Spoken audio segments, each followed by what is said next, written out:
Baik. Sudah 11 bulan saya nggak punya kerjaan tetap. Nafkah yang saya berikan ke istri sangat minim sekali. Keluarga istri meminta saya untuk pisah. Akhir-akhir ini istri juga sudah tidak tahan. Istri saya bekerja. Sebenarnya kami masih saling menyayangi. Istri saya masih cinta sama saya. Ustadz, gimana saya menyikapi masalah ini? Apa saya ikuti maunya istri dan keluarga? Saat ini istri saya lagi didekati pria lain yang lebih mapan dan kaya. Salahkah saya kalau memukul pria tersebut? Karena pria itu telah mengambil kesempatan dalam kesempitan rumah tangga kami. Ustadz minta amalan atau wirid untuk melapangkan rezeki.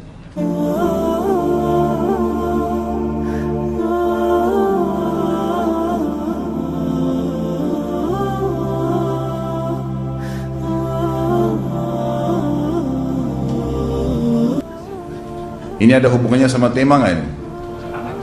Hah? Jawab atau enggak? Kasihan. Ya udahlah, kena malam terakhir ya.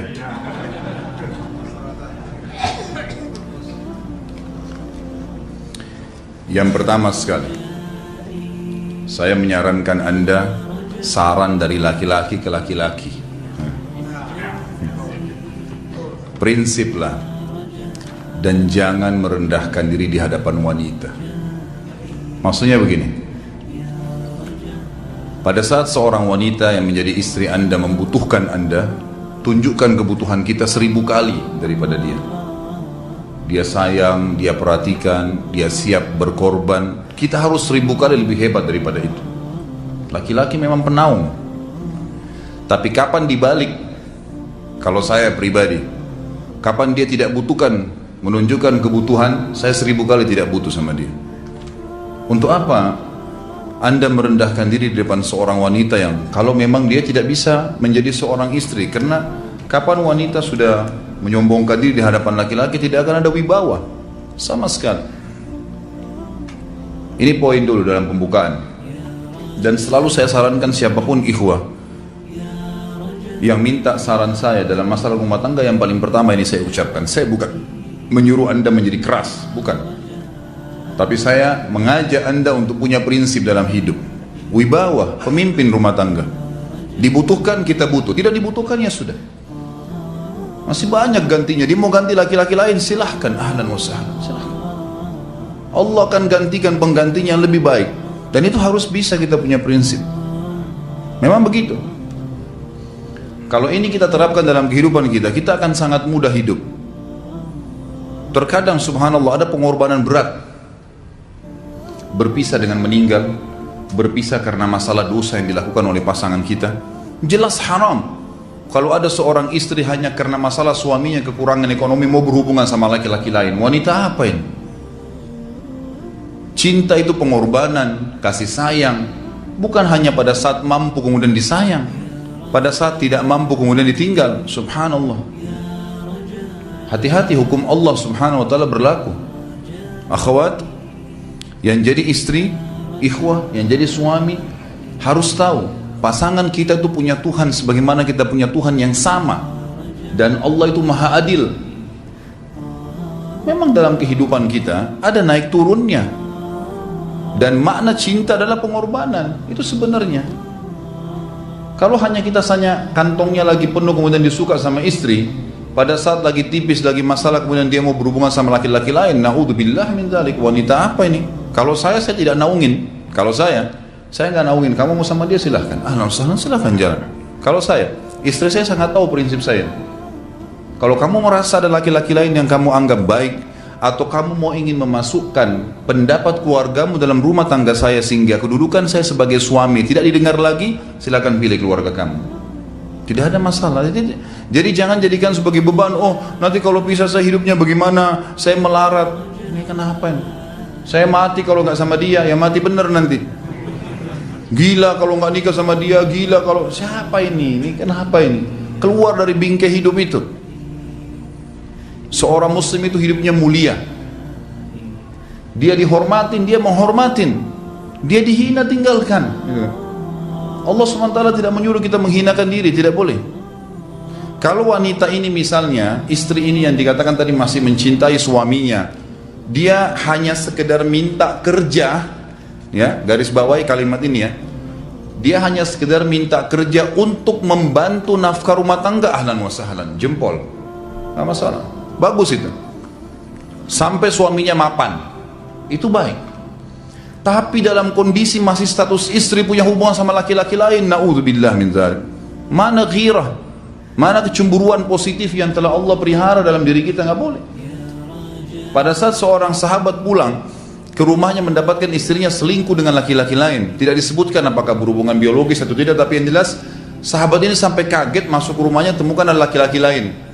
Dia bingung mau lakukan apa. Dia pergi ke Nabi SAW lalu berkata, ya Rasulullah, saya pulang rumah istri saya lagi sama laki-laki lain. Maksudnya dia pandu saya harus buat apa nih? Apa yang terjadi? Subhanallah, Sa'ad radhiyallahu anhu sahabat Nabi mulia menghenuskan pedang mengatakan, ya Rasulullah, kalau terjadi pada rumah tangga saya akan penggal dua-duanya. Dua-duanya saya penggal nih. Tapi di sini ulama bilang saat ingin menghukum kalau terjadi pada keluarganya dengan penggal ini, bukan maksudnya dia menghukum secara individu, maksudnya dia, saya ingin terapkan hukumnya Allah, dirajam, dibunuh karena mereka sudah menikah dan berzina. Hukum Allah terapkan, kemuliaan agama harus ada. Harus begitu. Seorang istri yang mau tinggal di bawah naungan kita sementara kita sudah berkorban di bawah terik matahari, sudah bekerja, sudah memilih dia dari sekian banyak wanita, kemudian dia mau berkorban, hormatin dia, junjung dia, lindungin dia, rangkul dia, gitu kan, bela dia, memang harus begitu. Tapi kalau masih dalam naungan, kemudian sedikit himpit masalah ekonomi lalu berhubungan sama laki-laki lain, naudzubillah, jangan dipertahankan, berbahaya sekali, gitu kan. Jangan Anda menjadi laki-laki lemah, gitu. Saya kemarin ditelepon oleh dua orang sekaligus, subhanallah. Sahabat dekat telepon kepada saya, laki-laki. Ustaz, maaf mau ngomong sebentar. Baik, silahkan.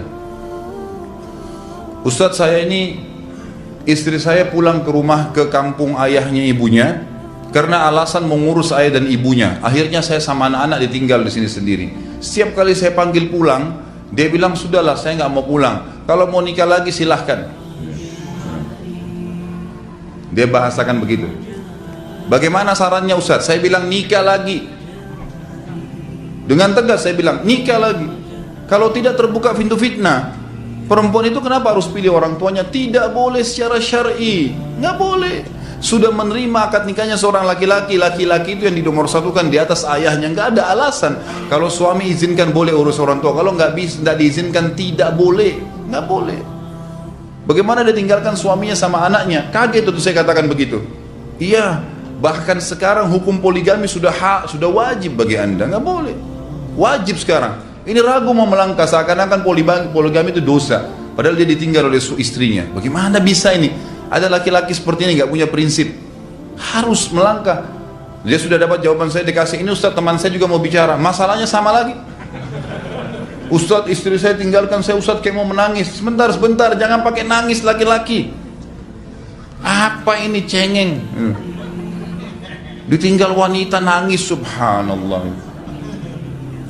Orang nangis itu ditinggal meninggal Rasulullah SAW, ketinggalan sholat subuh berjamaah, itu nangis. Nggak jadi jihad, nah itu nangis. Ditinggal perempuan nangis, la ilaha illallah. Allah ciptakan perempuan lebih banyak daripada laki-laki. Ini bukan menurunkan martabat perempuannya. Artinya harus seorang pemimpin itu punya wibawa. Nggak bisa, kalau nggak akan dianggap remeh nanti. Istri itu dinaungin, dilindungin, dididik, diberikan haknya ia. Berikan berlipat-lipat penghormatan sebagaimana dia berikan satu penghormatan, nggak apa-apa. Tapi jangan sampai menginjak martabat seorang pemimpin, tidak boleh. Akhirnya saya sampai bilang sama dia, akhi, ambil keputusan. Kamu mau balik sama saya berumah tangga di sini, atau kamu pilih rumah orang tua kamu? Oh, saya pilih orang tua saya, baik, saya ceraikan kamu sekarang. Assalamualaikum, tutup telepon, selesai. Jangan lama-lama. Cengeng sekali. Udah sujud sama Allah, saya masih berat cintanya Allah. Ia minta kepada Allah subhanahu wa ta'ala, minta gampang dihilangkan dari hati. Sebagaimana dia datang dia bisa keluar, gampang itu. Subhanallah ya, jangan terlalu mencintai dunia berlebihan. Kalau saran saya, kalau istri anda ini tanya baik-baik, kalau kamu bekerja hanya karena mau bantu nafkah rumah tangga sekarang, ahlan wa sahlan, silahkan. Selama pekerjaan halal, antar dia ke tempat kerjanya, muliakan dia, jaga, jemput pada saat pulang, anda pembelahnya, begitu. Tapi kalau berhubungan sama laki-laki, ada subhanallah suami depannya dia, istrinya telepon laki-laki lain dan dia menerima itu. Mana ini? Dalam agama haram, wallah haram itu hukumnya, nggak boleh. Itu namanya dayuth dalam agama. Nabi SAW mengatakan Allah melaknat dayuth. Kata sahabat, siapa itu dayuth ya Rasulullah? Laki-laki yang tidak punya cemburu terhadap pelanggaran agama yang terjadi pada istrinya. Gimana caranya? Nggak boleh dalam agama Islam, gitu kan? Makanya biasakan hati kita terisi dengan cinta kepada Allah SWT dan bukan cinta kepada manusia. Mencintai istri karena Allah yang perintahkan, mencintai suami karena Allah yang perintahkan. Jadi semua karena Allah. Tidak ada kata-kata hilang, tidak ada rugi kalau kita meninggalkannya. Jadi ini hal mendasar yang saya tahu, Allahu alam. Jadi sampaikan seperti itu. Kalau wirid apa, saran saya adalah memperbanyak istighfar kepada Allah SWT. Gunakan momen musibah itu sebagai kesempatan untuk mendekatkan diri dengan Allah Subhanahu wa taala. Begitu.